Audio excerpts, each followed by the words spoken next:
একটা দোয়া ফজরের নামাজের পর 100 বার পড়বেন, মাগরিবের নামাজের পর 100 বার পড়বেন। যদি পড়তে পারেন, মুসলিম শরীফের ভিতরে হাদিস আসছে, এই যে দোয়াটা, এই দোয়াটার ভিতরে যে কয়টা বাক্য আছে, এই বাক্যগুলো পৃথিবীর ভিতরে যত বাক্য আছে সকল বাক্যের ভিতরে এই বাক্যগুলো আল্লাহ তাআলার কাছে সবচেয়ে বেশি পছন্দনীয়। বলেন সুবহানাল্লাহ।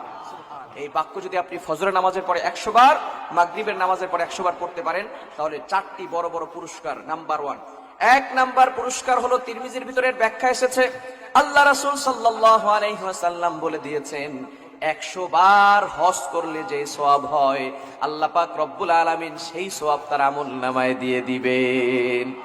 এখন একটা হজ করতে গেলে 5 লাখ 6 লাখ টাকার প্রয়োজন হয়। আবার অনেকে হজ করে কিন্তু কোটি কোটি টাকা ইনকাম করে। হারাম ভাবে ইনকাম করেছে নাকি হালাল ভাবে ইনকাম করেছে, লক্ষ লক্ষ কোটি কোটি টাকা ইনকাম করে। আবার হজ করে, কয়বার যে হজ করেছে তার কোনো হিসাব নাই। কিন্তু যদি তার